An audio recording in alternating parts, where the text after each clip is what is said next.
Tamil sports நேயர்கள் அனைவருக்கும் மற்றொரு வணக்கம். ஐபிஎல் 2025 ஆரம்பிச்சு பயங்கரமான நிலைமையில போயிட்டு இருக்குது. இன்னும் கொஞ்ச நாட்கள் தான். ஆக்சுவலா வந்து பார்த்தீங்கன்னா, இன்னும் ஒரு மோர் தென் ஒரு 1 மந்த் கரெக்ட்டா. அதுக்குள்ள வந்து பார்த்தீங்கன்னா, எல்லாமே முடிஞ்சு போயிரும். வழக்கம் போல மறுபடியும் பேக் டூ டிப்ரஷன் தான் போய் ஆகணும். ஐய்யய்யோ! அடுத்து என்னடா பண்றது? அடுத்து ஐபிஎல் இருக்கிறதுனால வந்து டிப்ரஷன் பெருசா தெரியாம இருக்குது. வேற வழி இல்ல. நம்மளோட ஹெட் ரைட்டிங் அப்படிதான் இருக்கு. ஸோ, இதில இன்னைக்கு இந்த வீடியோல என்ன பார்க்க போறோம் அப்படின்னா, தம்ப்நெயில்ல பார்க்கும்போதே வந்து தெரிஞ்சிருக்கும். ஏதோ வந்து புதுசா ட்ரை பண்ண போறாய்ங்க அப்படின்னு. வேற ஒண்ணும் கிடையாது.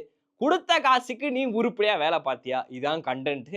வேற ஒண்ணுமே இதுல வந்து மேபி நெறைய பேர் வந்து தாக்கப்படலாம். நெறைய பேர் வந்து என்ன இந்த இவன் வந்து இவனெல்லாம் சொல்லிட்டு இருக்காரு. இவரு எவ்வளோ பெரிய பிளேயர் தெரியுமா? அவரு ஆக்சுவலா நான் வந்து பாஸ்ட் ஹிஸ்டரி எதுவுமே பேச விரும்பல. கரண்ட்டா நான் பேசப் போறேன். வேற எதுவுமே கிடையாது. இப்போ வேற ஒரு கம்பெனில இருந்துகிட்டு நம்ம வந்து அந்த சம்பளத்துக்கு வேல பார்த்துட்டு, என் பழைய கம்பெனில நான் எப்படி சம்பளத்த வாங்கி எப்படி வேல பார்த்துட்டு தெரியுமா? இப்ப நீங்க இப்படி குடுக்கலையா? அப்படின்ற மாரி அந்த ஒரு கேள்வி இருக்குல்ல. அதே கான்செப்ட் தான் இங்கேயும். அதே டெய்லர், அதே வாடகை, வேற கம்பெனி. அவ்வளோதான். வேற ஒண்ணுமே கிடையாது. ஸோ குடுத்த காசுக்கு நீ ஒழுங்கா வேல பார்த்தியா? அப்படின்ற அந்த ஒரு கான்செப்ட்ல முதல்ல நம்ம பார்க்க போறது, எல்லாருக்கும் மன வருத்தமா இருந்தாலும் அதான் உண்மை. கீழ தாக்குறவங்க தாக்கிக்கங்க. அத பத்தி கவல இல்ல. ரவீந்திர ஜடேஜா 18 கோடிக்கு எப்படி? 18 கோடிக்கு மனுஷன வந்து எடுத்திருந்திருக்காங்க. இந்த 18 கோடிக்கு வந்து தலைவர் கரெக்ட்டா வேல பார்த்தாரா அப்படின்னு கேட்டீங்கன்னா, கரெக்ட்டா கிடையாது. ஏன்னா நெறைய இடத்துல வந்து மேட்ச காப்பாத்த வேண்டிய ஒரு விஷயத்துல வந்து கோட்ட விட்டுருக்காரு. ஆனா அது மட்டும் இல்லாம நெறைய இடத்துல வந்து அவர் பவுலிங்குமே வந்து பெருசா நமக்கு கிளிக் ஆகல சென்னை சூப்பர் கிங்ஸ்க்கு அப்படின்ற ஒரு விஷயம் வந்து. என்னப்பா அப்ப வந்து தோனி கேப்டன்சி இல்ல. இப்ப தோனி இதுக்கப்புறம் பாரர்ன்னு நல்லா விளையாடுவாருன்னா, அங்க வந்து முடிஞ்சு போன கல்யாணத்துக்கு மோள வாசி என்ன பிரயோஜனம் அப்படின்ற மாரி தான் இருக்குது. மேபி இந்த மாரி ஒன் ஆஃப் த ஜோக்ஸும் வரலாம். அதெல்லாம் அவாய்ட் பண்ணிக்கங்க. ஸோ அதனால வந்து ரவீந்திர ஜடேஜா இப்ப மட்டும் தான் வந்து இந்த குடுத்த காசுக்கு நீ ஒழுங்கா வேல பார்த்தியான்னு கேட்டீங்கன்னா, கிடையாது. நெறைய சீசன் வந்து தலைவர் வந்து பவுலிங் வச்சுமே வந்து நெறைய தடவ ஓட்டியிருக்காரு. ஃபீல்டிங் வச்சு ஓட்டியிருந்திருக்காரு. பட் ஆனா பேட்டிங்லயும், பவுலிங்லயும் ஒன் ஆஃப் த ஈக்குவல் கான்ட்ரிபியூஷன வந்து எப்ப பண்ணாரு அப்படின்னு கேட்டீங்கன்னா வந்து ஓவர் த்ரூ த ஐபிஎல் நம்ம பார்த்தோம்னா, ஒவ்வொரு வருஷத்துக்கும் எடுத்து பெருசா கிடையாது. மினிமம் வந்து பார்த்தீங்கன்னா, அவர் பேட்ல இருந்து ஒரு 150, 200 ரன்கள் மேபி வந்திருந்திருக்கலாம். பட் ஆனா ஒரு 300 பிளஸ் அப்படின்றது வந்து ஏதோ 1, 2 சீசன் தான் வந்திருக்கு. அண்ட் அது மட்டும் இல்லாம விக்கெட்ஸ்ன்றது வந்து பார்த்தீங்கன்னா, ஏதோ 1, 2 சீசன் தான் ஒரு 15, 16 விக்கெட் அப்படின்ற மாரி வந்திருக்கு. ஸோ ஜடேஜா அப்படின்ற ஒரு ஆள் வந்து ஓகே தளபதின்னு சொல்லிட்டு நம்ம எல்லாருமே தூக்கி வச்சு கொண்டாடிட்டு இருக்கோம். பட் அவர் வந்து 2009 ஐபிஎல், 8 ஐபிஎல்ல இருந்து இப்போ வரைக்குமே வந்து பெரிய விஷயமா பண்ணாரா அப்படின்னு கேட்டீங்கன்னா வந்து, ஒரு பிக்கஸ்ட் மேட்ச் வின்னரா இருந்தாங்கன்னா 2, 3 மேட்ச் இருந்தாரு. நான் சொல்லவே மாட்டேன். எல்லாருமே அதுக்குன்னு வந்துராதீங்க. 2023 ஜிடி ஃபைனல் தெரியுமா? 2 பந்துக்கு 10 ரன் நீ அடிப்பியா? நீ எத்தன மேட்ச் ஆடுன? அப்பலாம் வந்துராதீங்க. என்னால முடியாது. நான் ஆனா லோக்கல் மேட்ச்ல அடிச்சிருக்கிறேன். அது வேற விஷயம். பட் என்ன ஒரு விஷயம்னா, ஸோ அவ்வளோ பெரிய மேட்ச் வின்னரா வந்து ஜடேஜா இருந்தாருன்னா, கண்டிப்பா எனக்கு தெரியல. இல்லன்னு தான் நான் சொல்லுவேன். ஸோ நம்பர் 1 குடுத்த காசுக்கு நீ வேல கரெக்ட்டா பார்த்தியான்னா, கிடையாது. அதுல நம்பர் 1 வந்து நான் ஜடேஜாவ சொல்றேன். அடுத்த கட்டமா வந்து மத்தீஷா பத்திரானா. பத்திரானா வந்து பார்த்தீங்கன்னா, இதுக்கு முன்னாடியே வந்து பார்த்தீங்கன்னா, ஆல்ரெடி ஜேஎஸ்கேல வச்சு அவர எஸ்ஏ20ல வச்சு தவசம் பண்ணிட்டாங்க. அவ்வளோதான். தம்பி இதுக்கப்புறம் பவுலிங் புது ஆக்ஷன்லாம் செட் ஆகாது. நீ பெஞ்ச்ல உட்காரு அப்படின்னு சொல்லிட்டு, அங்க இருந்த கோச் யாரு நம்ம கோச் தான் வேற யாருமே கிடையாது. அவரே வந்து நீ உட்கார்றான்னு உட்கார வச்சாங்க. ஆனா ஜேஎஸ்கேக்கு மட்டும் நீங்க உட்கார வைக்கிறீங்க. சிஎஸ்கேக்கு நீங்க உட்கார வைக்க மாட்டீங்களா? அப்படின்ற மாரி எனக்கு ஒரு கேள்வி வருது. இந்த கேள்வி உங்கள தான் தாராளமா கீழ கமெண்ட் பண்ணுங்க. சோ இப்படி ஒரு விஷயம் இருக்கு. அதனால மத்தீஷா பத்திரானா வந்து அவருமே வந்து குடுத்த காசுக்கு சரியா வேல பார்க்கல. அவர் ஆக்ஷன மாத்துனாரு. ஆக்ஷன மாத்துனது இல்லாம அவர் வாழ்க்கையவே லைட்டா மாத்தி விட்டுருச்சு. அவ்வளவுதான். இதுக்கப்புறம் வந்து இன்டர்நேஷனல் கால் அப்ல கூட வந்து எனக்கு தெரிஞ்சு எந்த அளவுக்கு ஒரு எஃபெக்டிவா இருப்பாரு அப்படின்றது எனக்கு தெரியல.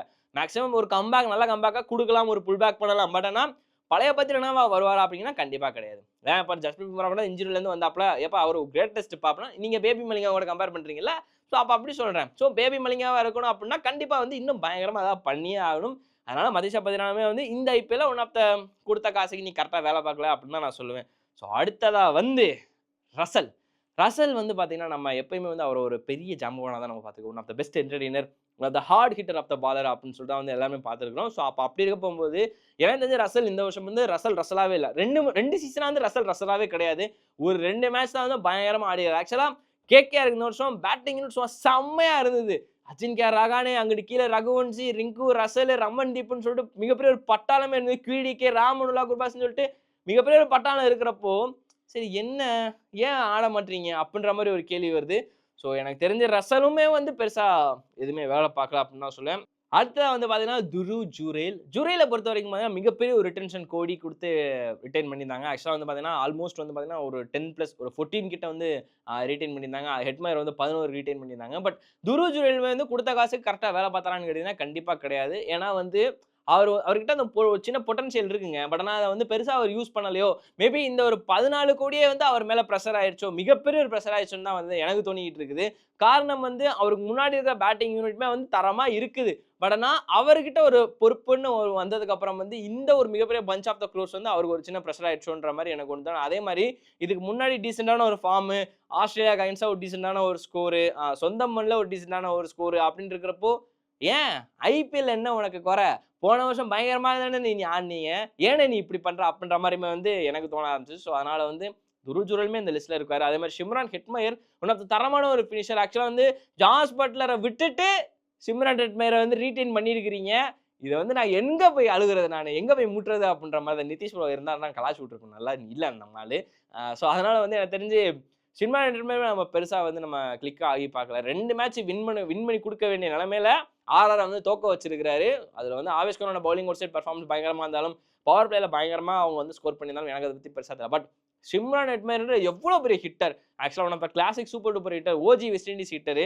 ஸோ அப்படி இருக்கும்போது அவர வந்து தெரியலங்க. அவருமே ஒன் ஆஃப் த குடுத்த காசுக்கு சரியா வேலை பார்க்கல தான். ஸோ அடுத்த வகையில வந்து பார்த்தீங்கன்னா, கிட்டத்தட்ட 27 கோடி இவருக்கு மட்டும் நம்ம ஆ டிசியோட ஓனர் நான் ஏத்தி விடுறேன் நீ முடிஞ்சா வாங்குன்ற மாரி ஏத்தி விட்டாரு. ஆக மொத்தம் வந்து அவரோட வாழ்க்கைய ஏத்தி விட்டாரு. பட் ஆனா வந்து அவர் பெர்ஃபார்மன்ஸ் ஏத்தி விட்டுருந்தா நல்லா இருந்திருக்கும் போல. ஸோ ரிஷப் பண்ட் தான் 27 கோடி சும்மாலாம் கிடையாது. சுமார் 27 கோடிக்கு எடுக்கப்பட்ட ரிஷப் பண்ட் மிகப்பெரிய ஒரு ஸ்கேம் பண்ணியிருக்காரு மனுஷன்.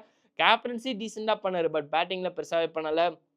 கீப்பிங்ல 2, 3 மிஸ்டேக் விட்டுருந்தாரு. ஸோ இந்த ஐபிஎல் அவருக்கு வந்து கோடிக்கணக்குல புரண்டாலும், பட் ஆனா வந்து பேட்டிங்லயும் சரி, கேப்டன்சிலயும் சரி பெருசா வந்து பண்ணல அப்படின்ற ஒரு விஷயம் தான் வந்து நான் மென்ஷன் பண்றேன். அதுக்கு அடுத்து கேகேஆர் அதிக கோடி குடுத்து வாங்குன வெங்கடேஷ் ஐயர்.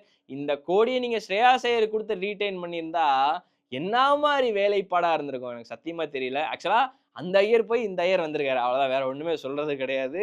23 கோடின்னு நினைக்கிறேன் ஆல்மோஸ்ட் ஸ்ரேயாஸ் ஐயர். ஆக்சுவலா வெங்கடேஷ் ஐயர் அதுக்கும் ஈக்குவலா தான் இருந்திருக்காரு. ஸோ வெங்கடேஷ் ஐயர் வந்து நீங்க அவ்வளோ கோடி குடுத்து எடுத்திருக்கிறீங்க. அவருமே வந்து 1 மேட்ச் 2 மேட்ச் தான் வந்து பெருசா பெர்ஃபார்ம் பண்ணா மத்தபடி வேற எதுவுமே பெருசா பெர்ஃபார்ம் பண்ணல. அப்படின்ற ஒரு விஷயம் தான் வந்து நான் சொல்ல விரும்புறேன். அண்ட் முக்கியமா வந்து பார்த்தீங்கன்னா, அடுத்ததா வந்து இந்த வரிசையில் நம்ம ஆஷ் அண்ணா இருக்காரு. Ash Anna is not a scammer. But அவருமே வந்து பார்த்தீங்கன்னா, குடுத்த காசுக்கு கரெக்ட்டா வேலை பார்க்கல அப்படின்னு தான் சொல்லுவேன். ஏன்னா, அவரும் one of the super duper legend தான். அவர பத்திலாம் வந்து சொன்னா சொல்லிக்கிட்டே இருக்கலாம். ஸோ அப்ப அப்படி இருக்க போகும்போது எனக்கு தெரிஞ்சு ஆஷ் அண்ணாவ பொறுத்தவரைக்கும் அவரோட ட்ரேட் மார்க்ல வந்து வந்தாரா அப்படிங்கிறதே கிடையாது. ராஜஸ்தானுக்கு ஈக்குவலா பெர்ஃபார்ம் பண்ணாரு அப்படின்னு கேட்டீங்கன்னா, அதுவுமே கிடையாது. ஸோ அவர் தரமான பவுலர் தான். பட் ஆனா பண்ணலனா பண்ணல. அவ்வளவுதான். அதுக்கு மேல வேற ஒண்ணுமே சொல்றதுக்கு இல்ல. ஸோ ஆஷ் அண்ணாமே வந்து குடுத்த காசுக்கு கரெக்ட்டா வேலை பார்க்கல அப்படின்னு தான் சொல்லுவேன். அடுத்ததா நம்ம முகமது ஷமி.